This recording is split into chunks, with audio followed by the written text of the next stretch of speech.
Hello everyone, welcome to the channel once again. So this is a summary video of Chelsea Football Club of English Premier League from match day 1 to match day 3. For that I'll take you onto my tactical board. So let's begin the video. Chelsea played with 4-3-2-1 formation against all the three teams, which are Crystal Palace, West Ham and Fulham. This is the setup against Crystal Palace. So in Crystal Palace match, Marc Cucurella would invert from left back position to left center midfield position. So whenever Marc Cucurella would invert, Enzo Fernandez will move a bit ahead in this direction. Moises Caicedo will move here. Cole Palmer will move towards a bit on left. Then Trevor Chalobah, Josh Echempong and Reece James will form the back three. And both the wingers will stay wide in their position. Now when Chelsea progress towards attack, Cucurella will move forward at left attacking midfield role, Enzo at right attacking midfield role, Cole Palmer between Cucurella and Enzo Fernandez, and striker João Pedro ahead of Cole Palmer. Here Caicedo, he will stay at the center so that he can dampen the opponent transition as he is master at reading the game.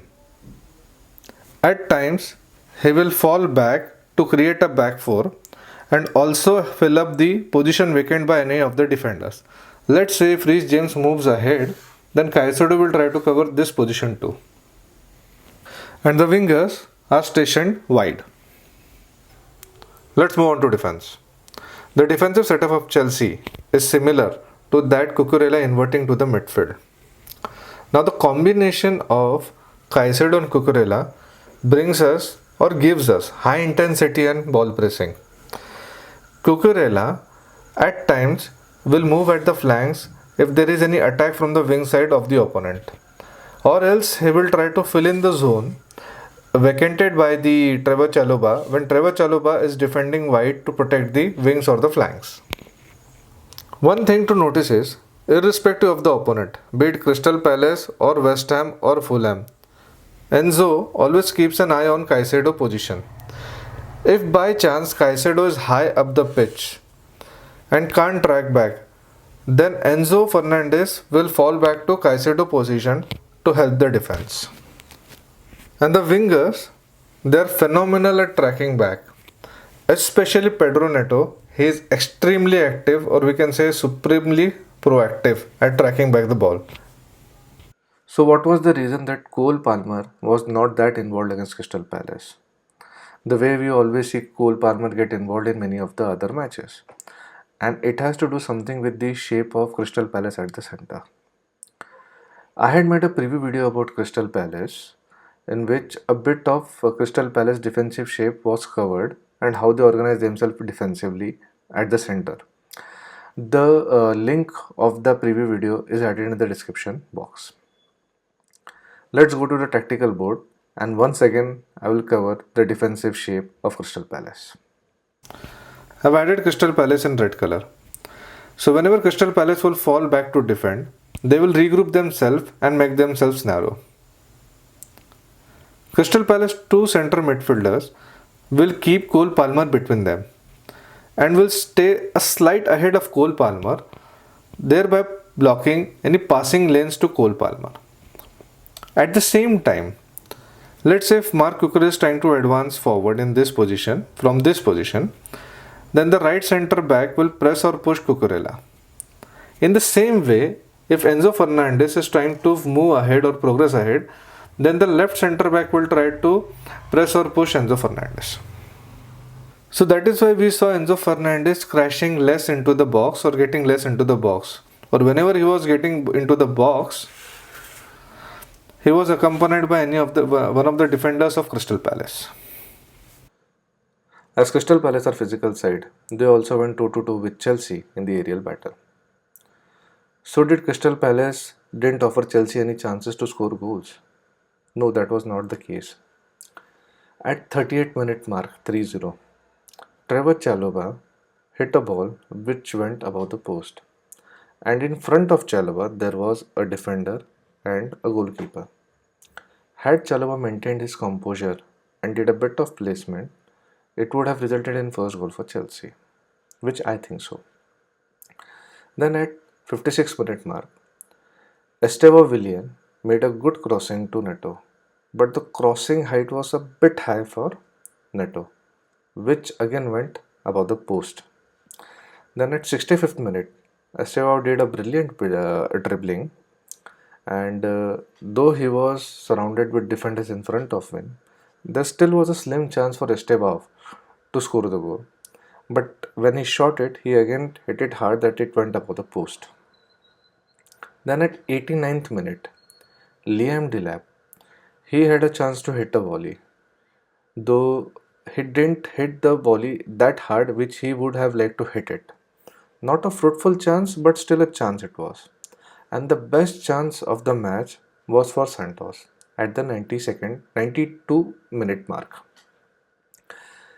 In that, Santos again could not maintain his composure. He hit the ball hard, which again went above the post. At the same time, Santos could have passed the ball to Palmer, which Palmer could have easily finished, considering the quality of Palmer.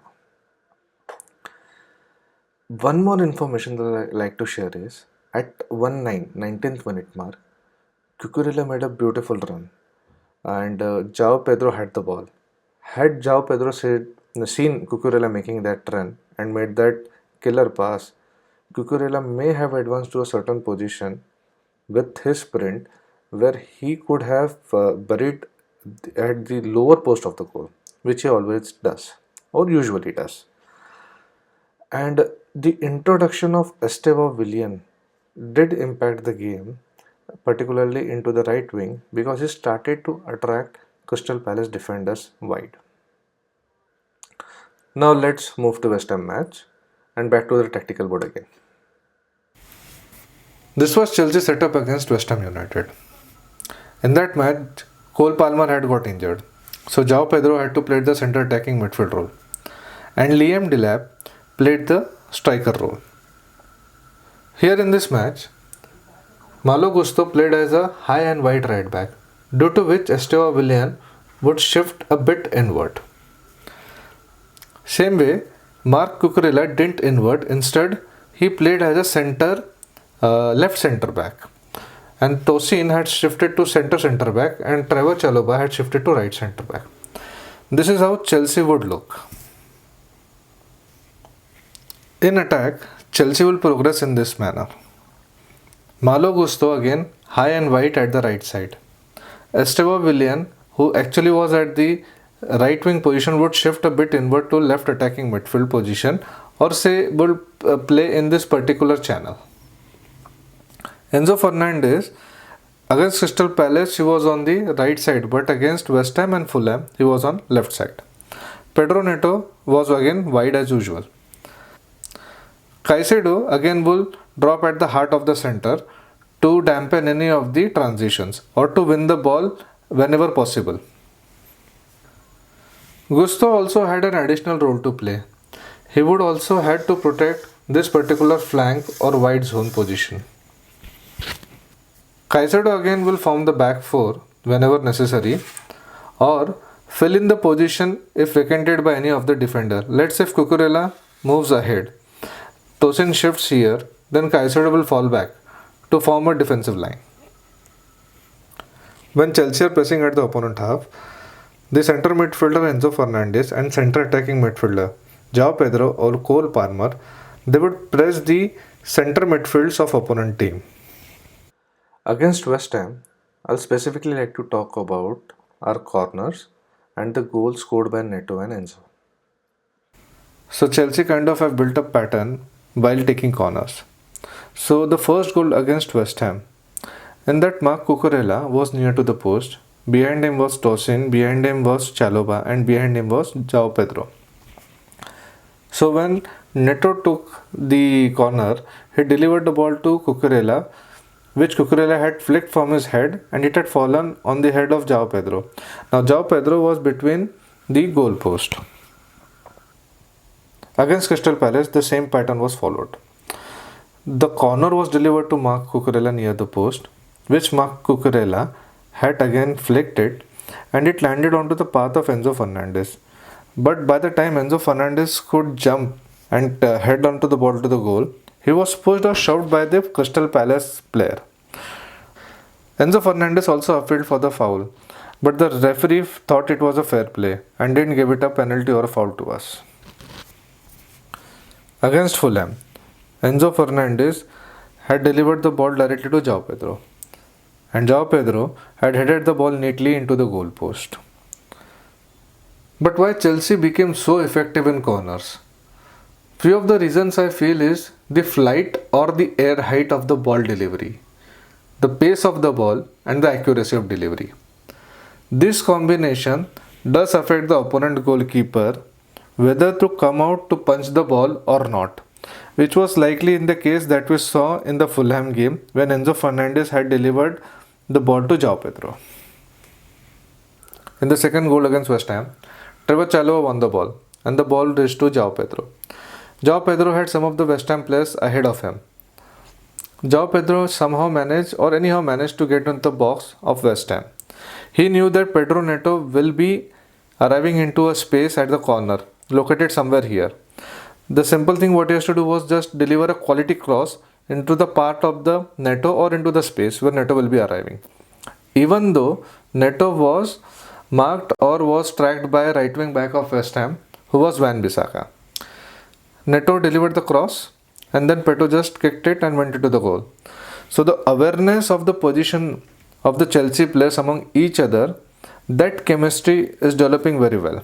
Even though the players have hardly played against each other, let's say João Pedro and Pedro Neto. In the third goal against West Ham, Malo Gusto had given a pass to Delap and Delap had just given a single touch to Esteban Villan. Now Esteban Villan dribbled and passed into the box of West Ham.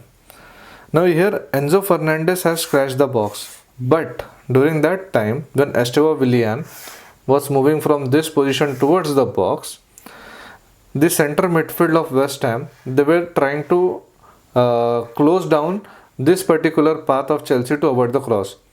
But the striker Bowen of West Ham, he should have tracked Enzo Fernandez, but he left him alone and Enzo Fernandez was free to move into the box, crash the box and score the goal.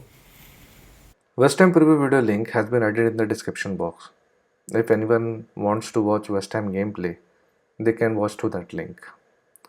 So let's move on to Fulham match, and Fulham preview video link too has been added in the description box. If anyone wants to check it, please do check it.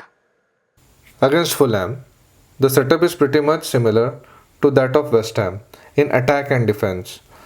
Gusto wide and high, the back three and the attack. In this match, Cucurella had attempted long passes to Liam Delap and João Pedro till Liam Delap got injured and was replaced by George.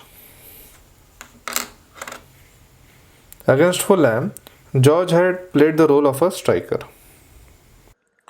Chelsea scored through corner and penalty against Fulham. But when I compare the chances offered by Fulham and Crystal Palace to Chelsea, Fulham offered us less chances even though we won the match against Fulham and drawed against Crystal Palace. The Chelsea defense against Fulham was very much robust, and according to me, Caicedo was the best performance because he read and managed the game beautifully and dampened a lot of Fulham transition if we have a careful look at it. Malo Gusto had tracked back the left back of Fulham, who was Sessegnon. He was playing high and wide, just the way Gusto does. He had tracked him very well. And at the same time, Gusto combined well with Chalobah to control or restrict Iwobi from progressing forward. As I've explained in my previous video, that Fulham likes to push their opponents onto the flanks. And then they like to kill in the transition when anyone does any mistake at the center. The disallowed goal of Josh King can be one of the example of it. So overall, I liked the Chelsea defense the most on that particular day against Fulham. So that's it from this video. If you have liked the video, please hit the like button and then share and subscribe. Till then, thank you.